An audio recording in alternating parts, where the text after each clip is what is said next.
ವಿಶೇಷ ಕಾರ್ಯಕ್ರಮಕ್ಕೆ ಸ್ವಾಗತ. ನಾನು ಕೀರ್ತಿಶ್ರೀ. ಸಿಹಿ ಹಂಚುತ್ತಿದ್ದ ರೈತರು ರೊಚ್ಚಿಗೆದ್ದಾಗ, ಕಬ್ಬು ಕೊಟ್ಟ ರೈತರು ಕಲ್ಲು ಹಿಡಿದಾಗ, ಅನ್ನದಾತರ ಆಕ್ರೋಶದ ಕಟ್ಟೆ ಒಡೆದಾಗ, ಇದೇ ಹೊತ್ತಿನ ವಿಶೇಷ ಕಬ್ಬು ಕ್ರಾಂತಿ. ಇದೆಲ್ಲ ಬೇಕಿತ್ತ?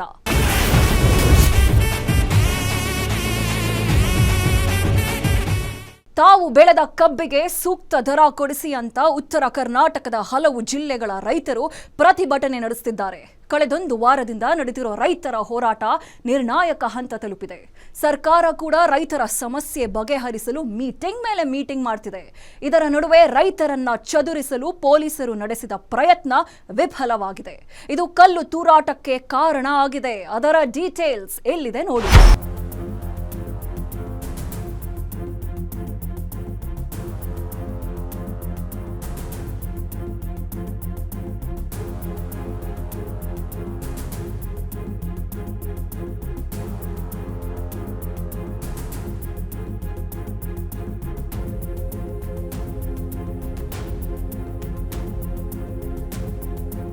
ರೊಚ್ಚಿಗೆದ್ದ ರೈತರಿಂದ ಕಲ್ಲು ತೂರಾಟ, ಲಾಠಿ ಚಾರ್ಜ್ ಮಾಡಲು ಮುಂದಾದ ಪೊಲೀಸರ ವಿರುದ್ಧ ರೊಚ್ಚಿಗೆದ್ದ ಅನ್ನದಾತರ ಸಹನೆಯ ಕಟ್ಟೆ ಒಡೆದು ಕೈಗೆ ಸಿಕ್ಕ ವಸ್ತುಗಳನ್ನ ತೂರಾಡಿದ ಕೃಷಿಕರು. ಈ ಎಲ್ಲಾ ದೃಶ್ಯಗಳು ಕಂಡುಬಂದಿದ್ದು ಬೆಳಗಾವಿ ಜಿಲ್ಲೆ ಹುಕ್ಕೇರಿ ತಾಲೂಕಿನ ಹತ್ತರಗಿ ಟೋಲ್ ಗೇಟ್ ಬಳಿ. ಇದಕ್ಕೆ ಕಾರಣ ರೈತರ ಪ್ರತಿಭಟನೆ.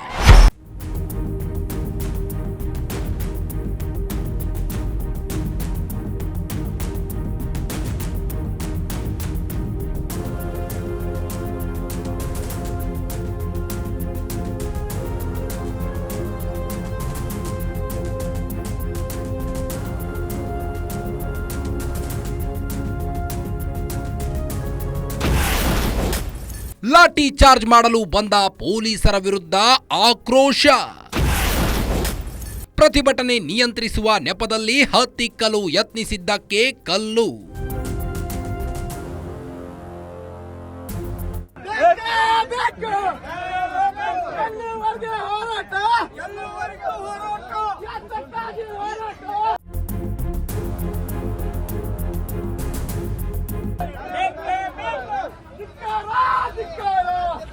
ಕಬ್ಬಿಗೆ ಸಮರ್ಪಕ ಬೆಲೆ ನೀಡಲು ಆಗ್ರಹಿಸಿ ಉತ್ತರ ಕರ್ನಾಟಕ ಭಾಗದ ಬೆಳಗಾವಿ, ವಿಜಯಪುರ, ಬಾಗಲಕೋಟೆ, ಹಾವೇರಿ ಸೇರಿ ಹಲವು ಜಿಲ್ಲೆಗಳ ರೈತರು ಕಳೆದೊಂದು ವಾರದಿಂದ ಪ್ರತಿಭಟನೆ ನಡೆಸುತ್ತಿದ್ದಾರೆ.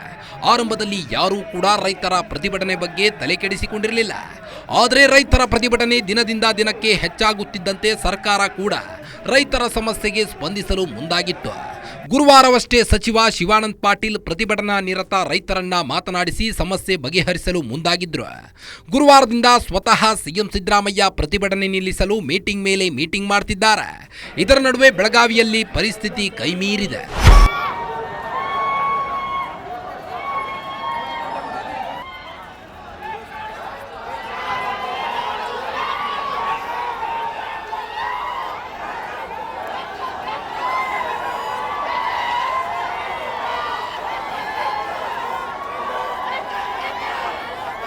ಬೆಳಗಾವಿ ಜಿಲ್ಲೆ ಹುಕ್ಕೇರಿ ತಾಲೂಕಿನ ಹತ್ತರಗಿ ಟೋಲ್ ಗೇಟ್ ಬಳಿ ರೈತರು ಪ್ರತಿಭಟನೆ ನಡೆಸುತ್ತಿದ್ರು.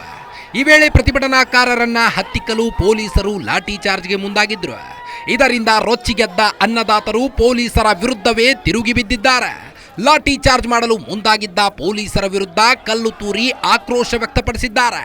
ಕಬ್ಬಿಗೆ ಸಮರ್ಪಕ ಬೆಲೆ ನೀಡಲು ಆಗ್ರಹಿಸಿ ರೈತರು ನಡೆಸುತ್ತಿದ್ದ ಪ್ರತಿಭಟನೆ ಹತ್ತಿಕ್ಕಲು ಯತ್ನಿಸಿದ ಪೊಲೀಸರಿಗೆ ಅನ್ನದಾತರು ತಮ್ಮ ಬಲ ಏನು ಅನ್ನೋದನ್ನ ತೋರಿಸಿದ್ದಾರೆ. ಈ ಮೂಲಕ ರೈತರ ಮೇಲೆ ಲಾಠಿ ಚಾರ್ಜ್ ನಡೆಸಲು ಯತ್ನಿಸಿದ್ರೆ ಸರಿ ಇರಲ್ಲ ಅನ್ನೋ ಎಚ್ಚರಿಕೆ ನೀಡಿದ್ದಾರೆ. ರೈತರು ಶಾಂತಿಯುತವಾಗಿ ಪ್ರತಿಭಟನೆ ಮಾಡ್ತಾ ಇದ್ದೀವಿ. ರೈತರು ಯಾಕಂದರೆ 10 ದಿವಸ ನಿರಂತರವಾಗಿ ಪ್ರತಿಭಟನೆ ಮಾಡುವುದರಿಂದ ನಾವು 10 ದಿನವೂ ಶಾಂತ ರೀತಿಯಾಗಿ ಮಾಡ್ತಾಯಿದ್ದೀವಿ. ಇವತ್ತು ಶಾಂತ ರೀತಿಯಾಗಿ ನಡೀತಾ ಇತ್ತು. ಪೊಲೀಸರು ಜನಗಳನ್ನು ಗಾಡಿಗೆ ಹಾಕಿಕೊಂಡು ಹೋಗುವ ಪ್ರಮಾದದಿಂದ ಈ ಘಟನೆ ಜರುಗಿತು. ಪೊಲೀಸರೇ ಇದಕ್ಕೆ ಕಾರಣ. ಇವತ್ತು ಒಂದು ದಿವಸ ರಸ್ತೆ ರೋಕವಾಗಿದ್ದರೆ ಏನು ಹೋಗ್ತಿತ್ತು ಇವ್ರದ್ದು? ರೈತರ ಎಲೆ ಮೀರಿದೆ. ಇವರು ರೈತರದ್ದು ಅರ್ಥ ಮಾಡ್ಕೊಳ್ತಾ ಇಲ್ಲ. ಇವರು ಬರೀ ಫ್ಯಾಕ್ಟ್ರಿ ಶುಗರ್ ಲಾಬಿ ಬರೀ ಟ್ರಕ್ ಮಾಲಕರು ನೋಡ್ರಿ ಹೆಂಗೆ ರೈತರನ್ನು ನೋಡಿ ಶಾಂತಿಯುತವಾಗಿ ಇವತ್ತೊಂದು ನಿಂತು ಹೋಗ್ರಪ್ಪ ಅಂತ ಹೇಳಬಹುದಾಗಿತ್ತು ಸೌಜನ್ಯಯುತವಾಗಿ. ಎಲ್ಲ ಸೌಜನ್ಯವಾಗಿ ನಡೆದಿತ್ತು. ಇದಕ್ಕೆ ಏನು ಘಟನೆ ಆಗಿದೆ ಇದಕ್ಕೆ ನೇರವಾಗಿ ಪೊಲೀಸ್ ಡಿಪಾರ್ಟ್ಮೆಂಟ ಕಾರಣ. ಏಕಾಏಕಿ ಒಳಗೆ ಹಾಕೋ ಕೆಲಸ ಅಂದರೆ ಏನಾಯ್ತಂದ್ರೆ ಅವರಿಗೆ ರಸ್ತೆ ಕ್ಲಿಯರ್ ಮಾಡಬೇಕಾಗಿತ್ತು. ಅದಕ್ಕಾಗಿ ಅನಾವಶ್ಯಕವಾಗಿ ರೈತರನ್ನ ಒಳಗೆ ದಬ್ಕೊಂಡು ಹೋಗೋ ವ್ಯವಸ್ಥೆ ಮಾಡಿದ್ರು. ಅದರಿಂದ ದಂಗೆ ಆಯಿತು.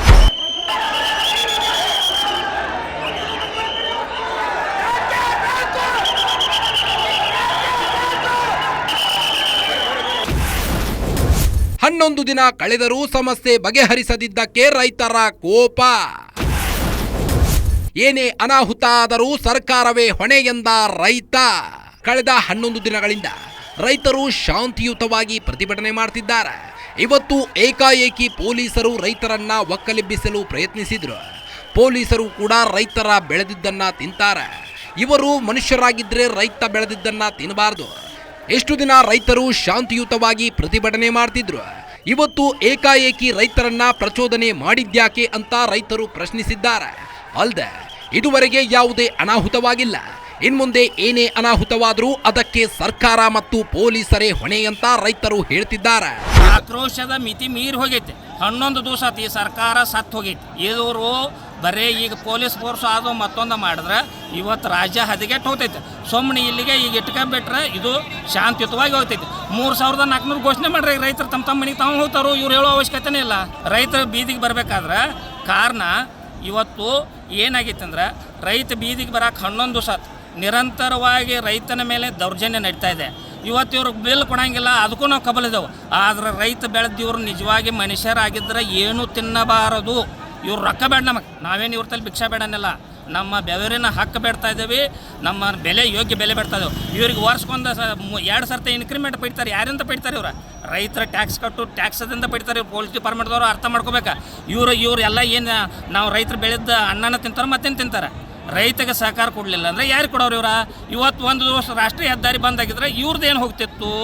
ರೈತಂದು ನಿರಂತರವಾಗಿ 20 ವರ್ಷ ಆಯ್ತು ಶೋಷಣೆ ಆಗ್ತಾ ಇದ್ದಾನೆ. 20 ವರ್ಷದ ಲುಕ್ಷಾನು ತುಂಬಿ ಕೊಡೋಕ್ಕಾಗ್ತಾ ಇಲ್ಲ. ಒಂದು ದಿವಸ ಇವ್ರ ಮಾಲಕರು ನೋಡ್ತಾರಂದ್ರೆ ಇದು ಯಾವ ನ್ಯಾಯ? ಅದಕ್ಕಾಗಿ ರೈತರಿಗೆ ಯೋಗ್ಯ ನ್ಯಾಯ ಕೊಡುವವರೆಗೆ ಇದು ನಿರಂತರವಾಗಿ ಜಾರಿ ಇರ್ತೈತಿ. ರೈತರ ಸೌಜನ್ಯವಾಗಿದ್ದಾರೆ, ಶಾಂತಿಯುತವಾಗಿದ್ದಾರೆ. ಏನೇ ಅನಾಹುತ ಆದರೆ ಅದಕ್ಕೆ ಪೊಲೀಸ್ ಡಿಪಾರ್ಟ್ಮೆಂಟನ ಕಾರಣ.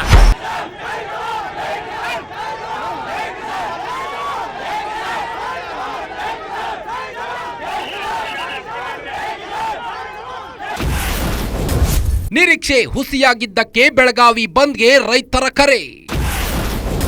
ಸಚಿವರು ಬಂದರೂ ಸಹ ಯಾವುದೇ ಘೋಷಣೆ ಇಲ್ಲ. ಕಳೆದ ಹಲವು ದಿನಗಳಿಂದ ರೈತರು ಕಬ್ಬಿಗೆ ಸೂಕ್ತ ಬೆಲೆ ನೀಡುವಂತೆ ಆಗ್ರಹಿಸಿ ರೈತರು ಪ್ರತಿಭಟನೆ ನಡೆಸುತ್ತಿದ್ರು. ಗುರುವಾರ ಸಚಿವ ಶಿವಾನಂದ ಪಾಟೀಲ್ ಬೆಳಗಾವಿಗೆ ಬಂದು ರೈತರ ಜೊತೆ ಮಾತನಾಡಿದ್ರು. ಸಿಎಂ ಸಿದ್ದರಾಮಯ್ಯ ಜೊತೆ ಮಾತನಾಡಿ ಕಬ್ಬಿಗೆ ಸೂಕ್ತ ಬೆಲೆ ನಿಗದಿ ಮಾಡುವ ಭರವಸೆ ನೀಡಿದ್ರು. ಆದರೆ ಸರ್ಕಾರದ ವತಿಯಿಂದ ಯಾವುದೇ ಪ್ರತಿಕ್ರಿಯೆ ಬಂದಿರಲಿಲ್ಲ. ತಮ್ಮ ನಿರೀಕ್ಷೆ ಹುಸಿಯಾಗಿದ್ದಕ್ಕೆ ರೊಚ್ಚಿಗೆದ್ದ ರೈತರು ಶುಕ್ರವಾರದಿಂದ ಬೆಳಗಾವಿಯ ಬಂದ್ ಮಾಡಲು ಕರೆ ನೀಡಿದರು. ಶುಕ್ರವಾರ ಮಧ್ಯಾಹ್ನದವರೆಗೆ ಕಾದ ರೈತರು ಬೇರೆ ದಾರಿ ಇಲ್ಲದೆ ಬೆಳಗಾವಿ ಬಂದ್ ಮಾಡಿ ಸರ್ಕಾರಕ್ಕೆ ಬಿಸಿ ಮುಟ್ಟಿಸಿದ್ದಾರೆ. ಉತ್ತರ ಕರ್ನಾಟಕದಲ್ಲಿ ಇಂಥ ಬೃಹತ್ತವಾದಂತಹ ಹೋರಾಟ ನಡೆದರೂ ಸಹಿತ ಲಕ್ಷಾಂತರ ಜನಗಳು ಕೊಡ್ತಾ ಇದ್ದಾರೆ. ನಮ್ಮ ಬೆಳಗಾವಿ ಜಿಲ್ಲೆಯಲ್ಲಿ ಪ್ರತಿಯೊಂದು ತಾಲೂಕಿನ ಶಹರದಲ್ಲಿ, ಪಟ್ಟಣದಲ್ಲಿ, ರಸ್ತೆಯಲ್ಲಿ ನಿಂತು ಪ್ರತಿಭಟನೆ ಮಾಡುವಗೋಸ್ಕರ ನಮ್ಮ ಕಬ್ಬಿನ ಬೆಲೆ ನಿಗದಿಗೋಸ್ಕರ 3500 ರೂಪಾಯಿ ನಾವು ಏನು ಕೇಳ್ತಾ ಇದ್ದೇವಲ್ಲ, ಇದಕ್ಕೂ ವಿಶೇಷವಾಗಿ ಒಂದು ನಿಖರವಾದ ಬೆಲೆಯನ್ನು ಯಾರು ಬಂದ್ ಕೆಲಸ ನಮ್ಮ ವೇದಿಕೆ ಮೇಲೆ ಯಾರು ಹೇಳಕ್ತಾ ಇರಲ್ಲ. ಈಗ ಒಬ್ಬೊಬ್ಬರೇ ಯಾರೋ ಸಚಿವರು ಬಂದ್ ಕೆಲಸ ಈ ಪ್ರತಿಭಟನೆಯನ್ನು ನೀವು ತರಬಲಿಕ್ಕೆ ಅಥವಾ ವಿಶೇಷವಾಗಿ ಸಮಾಧಾನ ಮಾಡಲಿಕ್ಕೆ ಬಂದ್ ಒಂದೊಂದು 2 ಮಿನಿಟ್ ಬಂದು ಹೇಳಿ ಹೋಗ್ತಾರ. ದಿನ ಶಿವಾನಂದ ಪಾಟೀಲ್ ಅವರು ಬಂದಿದ್ರು ಬೆಳಗಾವಿ ಜಿಲ್ಲೆಗೆ. ಅವ್ರು ಹೇಳಿದ್ರು, ಅವ್ರು ಬಂದಾಗ ನಮ್ಗೆ ಅನಿಸ್ತು ಇಲ್ಲಪ್ಪ ಏನೋ ಮಾಡ್ತಾರ ಅಂತೇಳಿ ನಾವು ಏನು ಮಾಡಿದ್ದೇವೆ. ನಮ್ಮ 3500 ನಿಖರವಾದ ಬೆಲೆನ ಹಾಕೈತೆ ಅಂತ ನಾವು ತಿಳ್ಕೊಂಡಿದ್ದೇವೆ. ಅದ್ರಗೋಸ್ಕರ ಅದು ಆಗಲಿಲ್ಲ. ಯಾಕೆ ಆಗಲಿಲ್ಲಪ್ಪ ಅಂತಂದ್ರೆ ನಾವು ನಿನ್ನೆ ಮತ್ತು ಮೊನ್ನೆ 7ನೇ ತಾರೀಕು ಬೆಳಗಾವಿ ಜಿಲ್ಲೆ ರಾಷ್ಟ್ರೀಯ ಹೆದ್ದಾರಿ ಬೆಳಗಾವಿ ಶಹರ ನಾವು ಬಂದ್ ಮಾಡ್ತೇವೆ ಅಂತೇಳಿ ನಾವು ಕರೆ ಕೊಟ್ಟಿದ್ದೇವೆ. ನಿನ್ನೆ ರಾತ್ರಿ 8 ಆದರೂ ಸಹಿತ ನಮಗೆ ಹಿಡಿತ ಸಿಗಲಿಲ್ಲ. ಇಲ್ಲ, ಇವತ್ತು 11-12 ಒಳಗೆ ನಾವು ಡಿಕ್ಲೇರ್ ಮಾಡ್ತೇವೆ ಅಂತಂದ್ರು. ಹೀಗಾಗಿ ಆದರೂ ನಾವು ಸಹಿತ ಬೆಳಗಾವಿ ಜಿಲ್ಲೆಯಲ್ಲಿ ಎಲ್ಲ ರಸ್ತಾ ರೋಕೋ ಮತ್ತು ತಾಲೂಕಾ ಮಟ್ಟದಲ್ಲಿ ವಿಶೇಷವಾಗಿ ಇವತ್ತು ನಮ್ಮ ಬೆಳಗಾವಿ ಜಿಲ್ಲೆಯಲ್ಲಿ 7ನೇ ತಾರೀಕಿನ ಎಲ್ಲ ಈಗ ರಸ್ತೆ ಬಂದಿದೆ. ಕಾರ್ಖಾನೆ ಮಾಲೀಕರು ಕಬ್ಬಿನ ಬೆಲೆ ನಿಗದಿ ಘೋಷಣೆ ಮಾಡಲೇಬೇಕು. ಪದಾಧಿಕಾರಿಗಳ ತಲೆ ಕೊಡಬೇಕು. ಮೀಡಿಯಾ ಸಮಸ್ಯೆ ಬಗೆಹರಿಸದಿದ್ದಕ್ಕೆ ಸರ್ಕಾರಕ್ಕೆ ಶ್ರದ್ಧಾಂಜಲಿ ಸಲ್ಲಿಕೆ. ಬ್ಯಾನರ್ನಲ್ಲಿ ಸಿದ್ದು ಸತೀಶ್ ಶಿವಾನಂದ್ಗೆ ಶ್ರದ್ಧಾಂಜಲಿ. ಕಳೆದ ಕೆಲವು ದಿನಗಳಿಂದ ರೈತರು ಹೋರಾಟ ನಡೆಸುತ್ತಿದ್ದಾರೆ. ಆದರೆ ಸರ್ಕಾರ ಮಾತ್ರ ಇದರತ್ತ ದಿವ್ಯ ನಿರ್ಲಕ್ಷ್ಯವನ್ನ ತೋರಿಸಿತು. ಇದರಿಂದ ರೈತರು ಸರ್ಕಾರದ ವಿರುದ್ಧ ಆಕ್ರೋಶ ವ್ಯಕ್ತಪಡಿಸಿದ್ದಾರೆ. ಕಾವೇರಿ ಕೊಳ್ಳದ ರೈತರು ಪ್ರತಿಭಟನೆ ನಡೆಸಿದ್ರು. 3-4 ದಿನಕ್ಕೆ ಇಡೀ ಸರ್ಕಾರ ಓಡೋಡಿ ಬರುತ್ತೆ. ಅದೇ ಉತ್ತರ ಕರ್ನಾಟಕದ ಅನ್ನದಾತರು ಹಲವು ದಿನಗಳಿಂದ ಪ್ರತಿಭಟನೆ ನಡೆಸುತ್ತಿದ್ರು. ಸರ್ಕಾರ ಕ್ಯಾರೆಯಂತಿಲ್ಲ ಅಂತ ಆಕ್ರೋಶ ವ್ಯಕ್ತಪಡಿಸಿದ ರೈತರು ಸಿಎಂ ಸಿದ್ದರಾಮಯ್ಯ, ಸಚಿವರಾದ ಸತೀಶ್ ಜಾರಕಿಹೊಳಿ, ಶಿವಾನಂದ ಪಾಟೀಲ್ ಫೋಟೋಗಳಿದ್ದ ಬ್ಯಾನರ್ ಅಳವಡಿಸಿ ಶ್ರದ್ಧಾಂಜಲಿಯನ್ನ ಅರ್ಪಿಸಿದ್ದಾರೆ.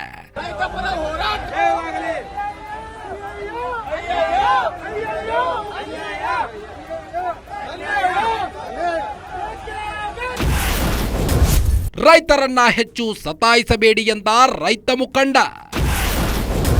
ಸರ್ಕಾರ ವಿಪಕ್ಷಗಳಿಗೆ ರಾಜಕೀಯ ಮಾಡದಂತೆ ಮನವಿ. ಜಗತ್ತಿನ ಜನರಿಗೆ ಅನ್ನ ನೀಡೋ ಅನ್ನದಾತರನ್ನ ಹೆಚ್ಚು ಸತಾಯಿಸಬೇಡಿ. ರೈತರ ಬೇಡಿಕೆಯಂತೆ ಕಬ್ಬಿಗೆ ಸಮರ್ಪಕ ಬೆಲೆ ನಿಗದಿ ಮಾಡಿ ಅಂತ ರೈತ ಮುಖಂಡ ಗಣೇಶ್ ಮನವಿ ಮಾಡಿದ್ದಾರೆ. ರೈತರ ಹೋರಾಟದ ವಿಚಾರದಲ್ಲಿ ಸರ್ಕಾರ ಮತ್ತು ವಿಪಕ್ಷಗಳು ರಾಜಕೀಯ ಮಾಡದಂತೆ ಸಹ ಮನವಿ ಮಾಡಿದ್ದಾರೆ. ರಾಜ್ಯದ ಮೂಲೆ ಮೂಲೆಯಲ್ಲಿ ಧರಣಿ ಸತ್ಯಾಗ್ರಹ ಕಳೆದ 8-10 ದಿವಸಗಳಿಂದ ಏನು ಸ್ಟಾರ್ಟ್ ಐತಿ. ಆ ಧರಣಿ ಅಂತ್ಯಗೊಳ್ಳಾಕ ಸರ್ಕಾರದವರೇ ಬಿಡುವಾರ ನಮಗೆ. ಯಾಕನ್ಸ ಬಿಡುವಾರ ಅಂದ್ರೆ ಅವ್ರು ಬಂದು ಡೇಟ್ ಕೊಡತ್ತಾರ ನಮಗೆ. ಡೇಟ್ ಕೊಟ್ಟ ಕೇಸಿಂದ ಜರನ ಇವ್ರು ರಾಜಕೀಯ ತಿಂಡಿ ಹೋಗ್ತಿದ್ರಾಗ ಇವ್ರು ರಾಜಕೀಯ ತಿಂಡಿ ತೀರ್ಸ್ಕೋ ಸಂಬಂಧ ಇವರು ಬಂದ ಕೇಸಿಂದ ನಮ್ಮ ರೈತರನ್ನು ಅಲೆದಾಡ್ಸೋಂಥ ಪ್ರಸಂಗ ಬಂದೈತಿ. ಇವರು BJP ಅವರು ಇವರು ತಮ್ಮಲ್ಲಿ ತಾಕತ್ತಿತ್ತಪ್ಪ ಅಂತಂದ್ರೆ ವಿಧಾನಸೌಧದ ಮುಂದೆ ಹೋಗಿ ಕೂತ್ಕೇಶನ್ ರೈತರ ಪರ ಬೇಡಿಕೆ ಬೇಡಬೇಕು. ಇವರು ಅಂಥದ್ದು ಕೂತ್ಕೇಶನ್ ಇವರು ಇಲ್ಲಿ ಬರಾಂದ್ಲಿ ಅವ್ರು ಮತ್ತು ಕಾಂಗ್ರೆಸ್ ಅವ್ರು ಮತ್ತು ಹೆಚ್ಚು ಒತ್ತಾತಾರ ಅವ್ರು. ಇವ್ರ ರಾಜಕೀಯ ವಹಿಸ್ಕೇಶನ್ ರೈತರ ನಾಶ ಮಾಡಕ್ಕೆ ಹೋಗ್ಬೇಡ್ರಿ.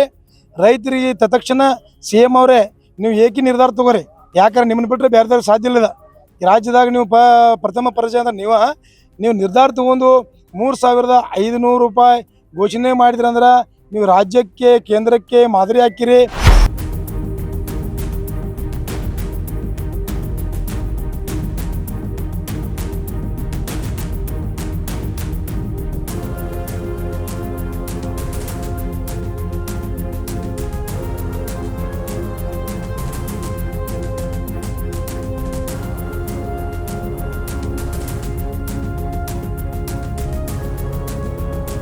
ಉತ್ತರ ಕರ್ನಾಟಕದ ರೈತರು ಕಬ್ಬಿಗೆ ನಿಗದಿತ ಬೆಲೆ ನೀಡಲು ಆಗ್ರಹಿಸಿ ಪ್ರತಿಭಟನೆ ವಿಕೋಪಕ್ಕೆ ತಿರುಗಿ ಕಲ್ಲು ತೂರಾಟಕ್ಕೆ ಕಾರಣ ಆಗಿದೆ. ರೈತರ ಸಹನೆಯ ಕಟ್ಟೆ ಒಡೆದರೆ ಹೇಗಿರುತ್ತೆ ಅನ್ನೋದು ಮತ್ತೆ ಬಯಲಿಗೆ ಬಂದಿದೆ. ಇದರ ನಡುವೆ ಸರ್ಕಾರ ಸಕ್ಕರೆ ಕಾರ್ಖಾನೆ ಮಾಲೀಕರ ಕಿವಿ ಹಿಂಡೋ ಕೆಲಸ ಮಾಡಿದೆ. ಆದರೆ ಸಕ್ಕರೆ ಕಾರ್ಖಾನೆ ಮಾಲೀಕರು ಹೇಳೋದೇ ಬೇರೆ. ಹೀಗಾಗಿ ಕಬ್ಬಿನಿಂದ ಯಾರಿಗೆ ಎಷ್ಟು ಲಾಭ ಅಂತ ನೋಡೋಣ ಬನ್ನಿ.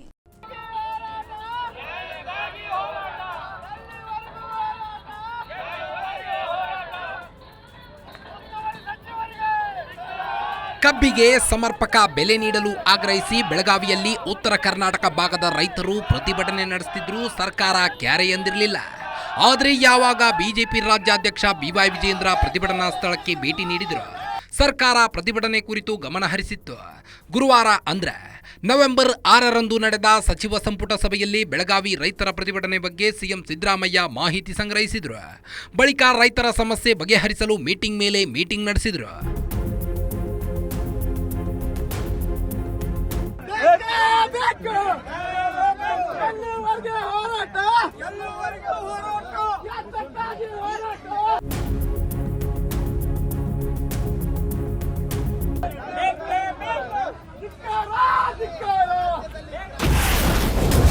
ರೈತರ ಸಮಸ್ಯೆ ಬಗೆಹರಿಸಲು ಮಾಲೀಕರ ಜೊತೆ ಸಿಎಂ ಸಭೆ.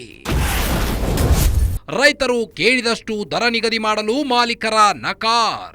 ನವೆಂಬರ್ 6ರ ಗುರುವಾರ ರಾಜ್ಯ ಸಚಿವ ಸಂಪುಟ ಸಭೆ ನಡೆದಿತ್ತು. ಈ ವೇಳೆ ಬೆಳಗಾವಿಯಲ್ಲಿ ಕಬ್ಬಿಗೆ ಸೂಕ್ತ ಬೆಲೆ ನಿಗದಿಪಡಿಸಲು ಆಗ್ರಹಿಸಿ ರೈತರ ಪ್ರತಿಭಟನೆಯು ವಿಚಾರ ಚರ್ಚೆಗೆ ಬಂದಿತ್ತು. ಸ್ವತಃ ಮುಖ್ಯಮಂತ್ರಿ ಸಿದ್ದರಾಮಯ್ಯ ರೈತರ ಸಮಸ್ಯೆ ಬಗೆಹರಿಸಲು ಅಖಾಡಕ್ಕೆ ಇಳಿದಿದ್ರು. ಸಕ್ಕರೆ ಕಾರ್ಖಾನೆ ಮಾಲೀಕರ ಜೊತೆ ಸಿದ್ದರಾಮಯ್ಯ ಸಭೆ ನಡೆಸಿದ್ರು. ಈ ವೇಳೆ ರೈತರು ಕೇಳ್ತಿರೋ ಬೆಲೆ ನಿಗದಿಪಡಿಸಲು ಇರೋ ಸಾಧಕ ಬಾಧಕಗಳ ಕುರಿತು ಚರ್ಚೆ ನಡೆಯಿತು. ಈ ಸಭೆಯಲ್ಲಿ ರೈತರು ಕೇಳಿದಷ್ಟು ಹಣ ನೀಡಲು ಸಾಧ್ಯವಿಲ್ಲ ಅಂತ ಸಕ್ಕರೆ ಕಾರ್ಖಾನೆ ಮಾಲೀಕರು ಹೇಳಿದ್ದಾರೆ. ಇದಕ್ಕೆ ಹಲವು ಕಾರಣಗಳಿವೆ ಅಂತ ಸಿಎಂಗೆ ಮಾಲೀಕರು ಮನವರಿಕೆ ಮಾಡಿಸಿಕೊಟ್ಟಿದ್ದಾರೆ.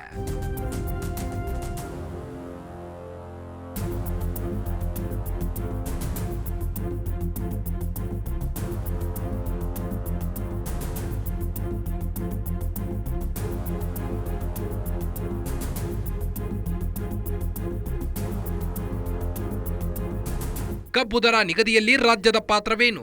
ಕೇಂದ್ರ ಸರ್ಕಾರದ ಜವಾಬ್ದಾರಿ ಎಷ್ಟು? ಕಬ್ಬು ದರ ನಿಗದಿ ಮಾಡೋದು ಹೇಗೆ? ಸಕ್ಕರೆ ಕಾರ್ಖಾನೆಗಳು ಲಾಭದಲ್ಲಿವೆಯಾ ನಷ್ಟದಲ್ಲಿವೆಯಾ ಅನ್ನೋ ಪ್ರಶ್ನೆಗಳ ಬೆನ್ನತ್ತಿ ಹೋದ್ರೆ ಹಲವು ಕುತೂಹಲಕಾರಿ ಸಂಗತಿಗಳು ಬೆಳಕಿಗೆ ಬರುತ್ತವೆ. ಅವೇನು ಅನ್ನೋದನ್ನ ನೋಡೋದಾದ್ರೆ, ಕಬ್ಬಿನ ಬೆಲೆ ಹಿಂದಿನ ರಹಸ್ಯ.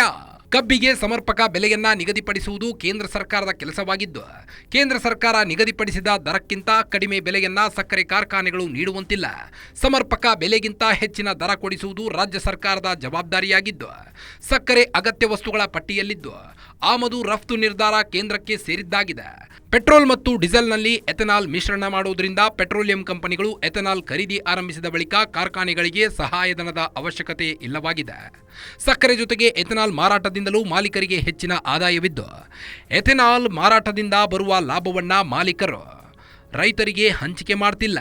ಕಬ್ಬು ನುರಿದ ಬಳಿಕ ಬರುವ ಕಾಕಂಬಿ ಮೊಲಾಸಸ್ನಿಂದಲೂ ಮಾಲೀಕನಿಗೆ ಆದಾಯವಿದೆ. ಕಬ್ಬು ನುರಿದ ಬಳಿಕ ಬರುವ ಕಾಕಂಬಿ ಮೊಲಾನಸ್ ಬಳಸಿ ಮದ್ಯ ತಯಾರಿ ಮಾಡಲಾಗುತ್ತೆ. ಹೀಗಾಗಿ ಕಬ್ಬಿನಲ್ಲಿರುವ ಸಕ್ಕರೆಯ ಗುಣಮಟ್ಟ ಆಧರಿಸಿ ಪ್ರತಿ ಟನ್ಗೆ ಕಬ್ಬಿನ ದರ ನಿಗದಿ ಮಾಡಲಾಗುತ್ತದೆ.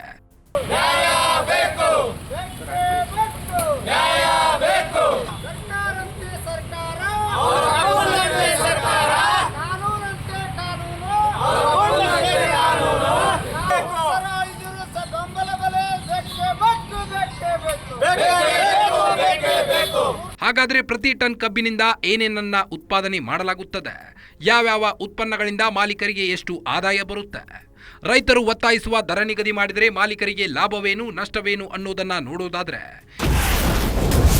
ಏನಿರುತ್ತೆ ಟನ್ ಕಬ್ಬಿನಲ್ಲಿ?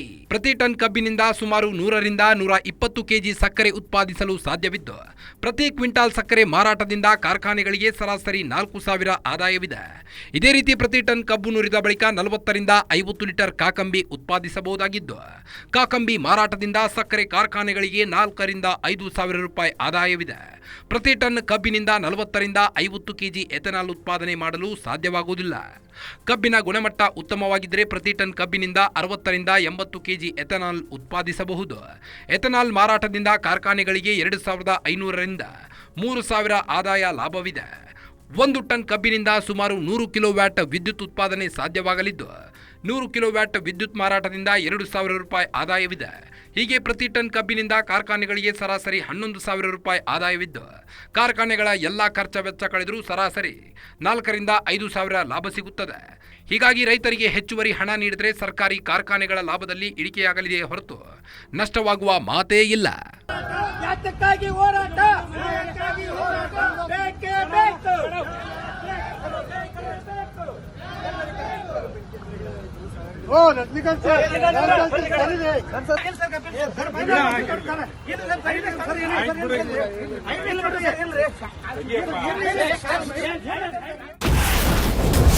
ಕೊನೆಗೂ ರೈತರ ಹೋರಾಟಕ್ಕೆ ಸಿಕ್ಕಿದೆ ನಿರ್ಣಾಯಕ ಗೆಲುವು.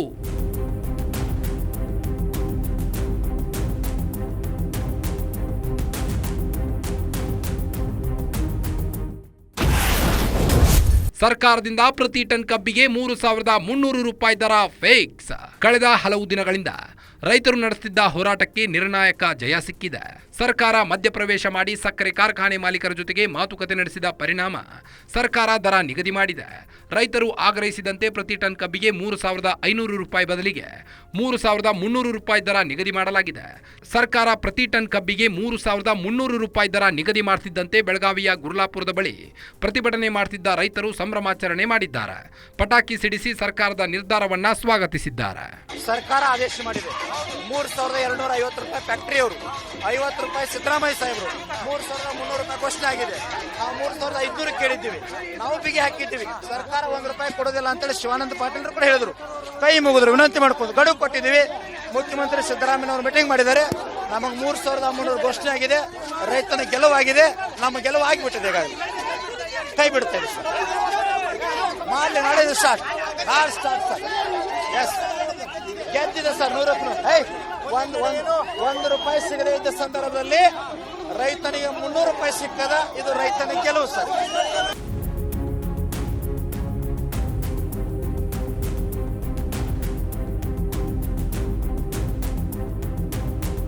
ಒಟ್ಟಾರೆಯಾಗಿ ಕಬ್ಬಿಗೆ ಸೂಕ್ತ ಬೆಲೆ ನೀಡುವಂತೆ ರೈತರು ಪ್ರತಿಭಟನೆ ನಡೆಸುತ್ತಿದ್ದಾರೆ. ಈ ಪ್ರತಿಭಟನೆ ವಿಕೋಪಕ್ಕೆ ತಿರುಗಿ ಕಲ್ಲು ತೂರಾಟ, ಲಾಠಿ ಚಾರ್ಜ್ ಕೂಡ ನಡೆದಿದೆ. ರಾಜ್ಯ ಸರ್ಕಾರ ಸಕ್ಕರೆ ಕಾರ್ಖಾನೆ ಮಾಲೀಕರ ಜೊತೆ ಹಲವಾರು ಸುತ್ತಿನ ಮಾತುಕತೆ ನಡೆಸಿದೆ.